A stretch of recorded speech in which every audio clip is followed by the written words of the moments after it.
مامۆستا پێویستیمان بە نزحەتی جەنابتە. جاوەڵا من هەر بۆ دانیشتوومە لێرە لە خزمەتا بە. زۆر سپاس، خوا خێرت بنووسی. مامۆستا گیان، پێشتر لە وڵاتی خۆمان بە باشی نوێژ و شتی وامان نەدەکرد.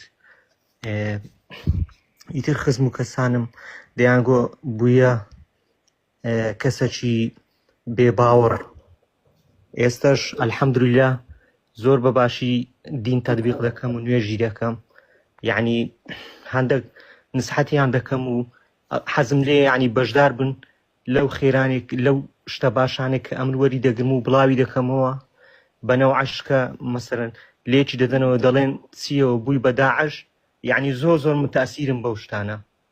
قوربانگیان ڕێگەی داعوە با من شتێ بە برای خۆم بڵێم، ئەم ڕێگەی داعوەیە ڕێگەیەکی دڕکاویە، ناڕەحەتە.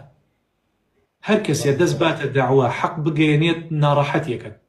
پێغەمبەران سەلامی خۆیان لێبێت جوانترین نمونەن، جوانترین پێشەوان بۆ ئێمە کە ئێمە بە شوێن ئەوان نابڕۆین ئەوێ عەزیەتتری.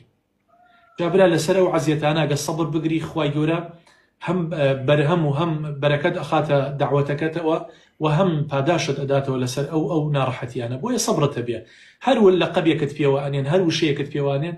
المهم تۆ لە سۆشیال میدیاکانی خۆتەوە لە مەجلیسەکانی خۆتە نەسیحەتی ئەو خەڵکە بکە و لێگەڕێ، ئەوەی لێگەڕێ بە خوای گەورە.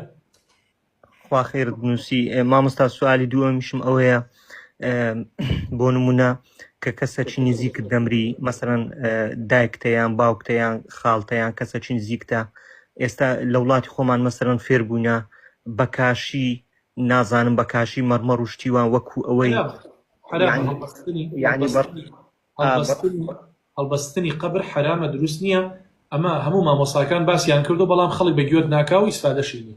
ئەوزە بەڕاستی منش یعنی بێتاقەتم لەوەی پێشیان دەڵێم هەر بێ ئیسفادەیە، یعنی حەزم لێ یعنی بەڕاستی زۆر لەسەر شتەی بڕۆی.